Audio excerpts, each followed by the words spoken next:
अस्सलाम वालेकुम नाजरीन। इस एपिसोड के आगाज में हम देखते हैं कि सगोत में उस्मान साहब अपने सिपाहियों और बेटों के हमरा दाखिल होते हैं। उस्मान साहब को देखकर वहां मौजूद लोग और सिपाही उस्मान साहब पर फूल की पत्तियां निशावर करते हैं और उनका भरपूर इस्तकबाल करते हैं। उस्मान साहब जिंदाबाद, उस्मान साहब जिंदाबाद के फ्लग शिगाफ नारे बुलंद किए जा रहे होते हैं। उस्मान साहब भी अपने सीने पर हाथ रख कर उनका शुक्रिया अदा करते हैं और ये सारा मंजर देखकर कहते हैं, मुझे ये कमी महसूस होती थी, ये जोश, मेरे बच्चे एक साथ। बुरहान साहब कहते, इतनी जल्दी नहीं बाबा, हमें अभी बोरसा में एक साथ दाखिल होना है। और फिर इसके बाद उस्मान साहब अपने घोड़े से नीचे उतरते हैं तो बाकी साहब अपने अपने घोड़ों से नीचे उतरते हैं तो फातिमा उस्मान साहब का हाथ चूमती है और कहती, हमारे दारुल हुकूमत में खुश आमदीद मेरे हजूर। उस्मान साहब कहते, शुक्रिया बेटी। और फिर फातिमा कहती, बुरहान साहब, अलाउद्दीन साहब, आपको भी खुश आमदीद। बुरहान साहब कहते, अब ये हमारा शहर है। फातिमा कहती, आराम करें, हमने हजूर के लिए दस्तरखान तैयार किया है, आप तवील सफर करके आए हैं। उस्मान साहब कहते, शाबाश बेटी। बुरहान साहब पूछते, हालात कैसे हैं, सब ठीक है? फातिमा कहती, कोई मसला नहीं है, एक डाकू ने ताजर पर हमला किया और उसे जख्मी कर दिया। अलाउद्दीन साहब पूछते, क्या वो ठीक है, हम उसका जख्म देख सकते हैं? तो फातिमा कहती, तबीब ने उसका इलाज कर दिया है, मैंने कुछ सिपाहियों को डाकू पकड़ने का हुक्म दिया है। बुरहान साहब कहते, शाबाश, चलें, मजलिस की तरफ चलें। उस्मान साहब कहते, ठीक है, तुम लोग जाओ। और वहां से एक जानब रवाना होने लगते हैं तो बुरहान साहब कहते, बाबा क्या आप नहीं आएंगे? उस्मान साहब कहते, अब तुम मजलिस की क़यादत करोगे और हुक्म दोगे बेटे, मैं अपना हिस्सा पूरा करूंगा, लोगों का अहवाल दरियाफ्त करूंगा। बुरहान साहब कहते, जो आपका हुक्म हजूर। और इस तरह उस्मान साहब एक जानब जबकि बुरहान साहब अंदर की जानब रवाना होते हैं और उस्मान साहब वहां मौजूद तमाम लोगों से मिलते हैं और दुआ सलाम करते हैं कि इस दौरान फ्लादियोस घर की खिड़की से बाहर निकल आता है और मुंह छुपाता हुआ छुपते छुपाते नीचे गली में आ जाता है और वहां से आगे बढ़ जाता है। और फिर हम देखते हैं कि सगोत के सराय में बुरहान साहब और बाकी तमाम सरदारान बैठे खाना खा रहे होते हैं। बुरहान साहब शहनशाह साहब की जानब देखते हुए कहते, आपने वो बाल क्यों काट दिए जो 10 साल से बढ़ा रहे थे शहनशाह साहब, क्या आपकी फतुहात की निशानी नहीं थी? तो शहनशाह साहब कहते, आप दुरुस्त हैं मेरे हजूर, आप बिल्कुल दुरुस्त हैं। जब मैंने पहली बार उस्मान हजूर को पाया, अलखानियों के खिलाफ लड़ी जाने वाली आखिरी लड़ाई में ये जल चुके थे, अब मैं आपके साथ दोबारा शुरू करूंगा। अल्लाह हमें अगले 10 साल एक साथ लड़ने और मजीद बढ़ने की तौफीक दे। तो बुरहान साहब कहते, आमीन। तो बाकी साहब भी कहते हैं आमीन। और फिर कहते हैं, मेरे सरदार, आए आपके फराइज पर बात करें। मैंने अपने भाई अलाउद्दीन को तमाम रियासती अदारों को सही तौर पर चलाने का जिम्मेदार बनाया है, लेकिन इन जमीनों में जहाँ हम ओगोज कबाइल के साथ रहते हैं, हम पहले आपके साथ अपनी यकजहती कायम करेंगे। और फिर शहनशाह साहब से कहते हैं, आप किलों की जांच और मजबूती का जिम्मेदार हैं। और फिर औची साहब से कहते, औची साहब, आप कबाइल की गर्मी और सर्दी के मैदानों के नज़्मो नस्क के जिम्मेदार हैं। ये सब सुनकर शहनशाह साहब कहते, जहां भी आपको लगे कि हम मफीद हो सकते हैं वहीं हम होंगे मेरे हजूर। औची साहब कहते, सिर्फ हुक्म दे मेरे हजूर। और फिर बुरहान साहब कहते, मेरा पहला हुक्म मेरे भाई अलाउद्दीन और शहनशाह साहब के लिए है, आपका वजीफा है कि उस कुत्ते तैमूरताश के साथ सुलह कायम करें जब तक कि सही वक्त न आ जाए। ये सुनकर औची साहब कहते, हजूर, आपने यार हिसार में जो कुछ किया इसके बाद तैमूरताश बहुत नाराज है। तो बुरहान साहब कहते, अलाउद्दीन और शहनशाह साहब इसे संभालेंगे औची साहब, आप अपने सिपाहियों के साथ इनका साथ देंगे। तो औची साहब कहते, जो हुक्म। बुरहान साहब कहते, वो उसे ऐसी पेशकश करेंगे जिससे वो रद्द नहीं कर सकेगा जहां तक दूसरे सरदारान की बात है। और फिर इसके बाद बुरहान साहब उन सरदारों से क्या कहते हैं, क्या वज़ाइफ देते हैं, यह नहीं दिखाया जाता।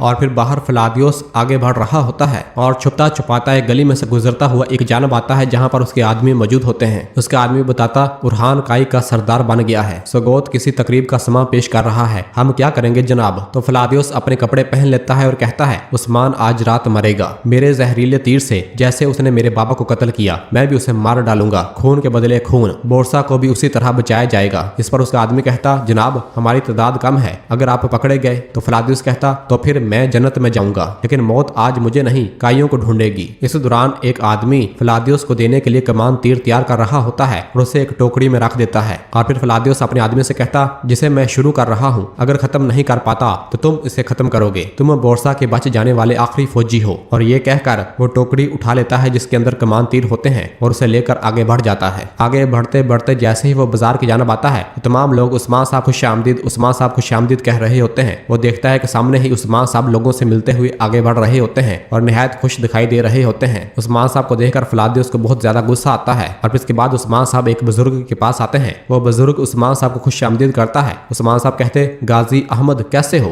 तो वो गाजी अहमद कहता, शुक्रिया, मैं आपकी सेहत के लिए दुआगो हूँ। इस दौरान फ्लादियोस छुप कर उस्मान साहब को देखने लग जाता है। उस्मान साहब उस गाजी अहमद से कहते, मैंने सुना है कि तुम चाहते हो कि तुम्हें बतौर गाजी दी जाने वाली अमदाद रोक ली जाए। तो गाजी कहता, मेरी एक ही जान है हजूर और ये एक लुकमे से भर जाएगी। आप वो अमदाद बोरसा महाज पर मौजूद जवानों के लिए भेज दें। उस्मान साहब कहते नहीं, वो तुम्हारा हक है, तुम दुआ करो, अपनी कौम और अपने ख्वाबों के वजूद के लिए दुआ से मुंह मत मोड़ना। तो गाजी कहता मैं हमेशा दुआ करता हूँ, सबसे पहले आपके लिए दुआगो हूँ और अब अमारत की नशिस्त पर बैठने वाले आपके बेटे उरहान साहब के लिए दुआगो हूँ। आपका बेटा उरहान सलातीन की दूर अंदेशी का हामिल है, इंशाल्लाह वो गरीब तुर्कमानों की उम्मीद बनेगा जिनके पास रियासत नहीं है। उस्मान साहब कहते हैं सलामत रहो गाजी, सलामत रहो ए वल्ला। और फिर फलादियुस जैसे ही उस्मान साहब की जानब बढ़ने लगता है तो एकदम वो फातिमा खातून से टकरा जाता है। फातिमा गुस्से से कहती आहिस्ता चलो भले मानस। तो फलादियुस अपना मुंह दूसरी जानब करते हुए कहता मैंने आपको देखा नहीं मोहतरमा, माजरत। फातिमा कहती अपना काम देखो, शाबाश। और फिर फातिमा उस्मान साहब की जानब बढ़ती है और वो फलादियुस को देख नहीं पाती। फातिमा उस्मान साहब के पास आती है और कहती है बाबा तकरीब अभी शुरू होगी। उस्मान साहब कहते चलो फिर। जबकि फलादियुस भी ये बात सुनकर अपनी तैयारी पकड़ने के लिए आगे बढ़ता है। आगे बढ़ते बढ़ते उसकी नजर एक घर की खिड़की पर पड़ती है और वो उसे देखने लग जाता है और फिर टोकरी में से अपना कमान तीर निकाल लेता है। जबकि इधर हम देखते हैं कि सगोत के एक बाजार में तकरीब रूनमा हो चुकी होती है, सब लोग जमा होते हैं। इस दौरान बुरान की आवाज आती है दस्तूर, उस्मान साहब तशरीफ ला रहे हैं। ड्रम बजाने वाला ड्रम बजाता है, सिपाही अपनी तलवारें ढालों से बचाते हैं और फिर इसके बाद उरहान साहब उस्मान साहब के हमरा वहां पर आते हैं, जिन्हें देखते साथ ही सब लोग उस्मान साहब जिंदाबाद, उरहान साहब जिंदाबाद के फ्लैग शिगाफ नारे बुलंद करते हैं और उनका एक बार फिर फूल की पत्तियों से इस्तकबाल किया जाता है। उरहान साहब उस्मान साहब बहुत ज्यादा खुश दिखाई दे रहे होते हैं और अपने सीनों पर हाथ रखकर उनका शुक्रिया अदा करते हैं। ढोल और तलवारें ढालों के साथ मुसलसल बजती ही चली जा रही होती हैं। उस्मान साहब और उरहान साहब मुसलसल आगे बढ़ रहे होते हैं और तकरीब की जानब आ रहे होते हैं, जबकि शहनशाह साहब बहुत ही ज्यादा उदास और परेशान दिखाई दे रहे होते हैं। और फिर इसके बाद सामने जाकर उस्मान साहब अपना हाथ बुलंद करते हैं तो सब लोग खामोश हो जाते हैं। उस्मान साहब कहते किसी जमाने में मेरे बाबा अर्तुगरुल गाजी की सरदारी के लिए कोनिया के सुल्तान की जानब से सरदारी की अलामत आई थी, अब वो अलामतें उरहान साहब को सौंपी जाएंगी। तो बुरहान साहब कहते अमारत का सतून लाया जाए, जबकि इस दौरान फलादियुस के आदमी भी भीड़ के अंदर छुपे हुए होते हैं और फिर सतून लाया जाता है। उस्मान साहब उरहान साहब से कहते ये सतून हमेशा सर बुलंद रखना बेटे। और फिर इसके बाद एक बच्चा कायद झंडा लेकर आगे बढ़ता है और उसे चूमते हुए उरहान साहब को दे देता है। उरहान साहब भी उस झंडे को लेकर चूमते हैं और उस बच्चे को एक सोने का सिक्का देते हैं। उस्मान साहब कहते झंडा किसी भी रियासत के आजाद की नुमाइंदगी करता है, इसे इज्जत के साथ लहराओ। तो सब कहते हैं आमीन। और फिर इसके बाद बुरहान साहब कहते हैं कुरान करीम दिया जाए। तो एक खातून आगे बढ़ती है, कुरान पाक को चूमती है और उसे उरहान साहब को थमा देती है। उरहान साहब भी कुरान पाक को पकड़कर चूमते हैं। उस्मान साहब कहते कुरान के इंसाफ से ना भटकना,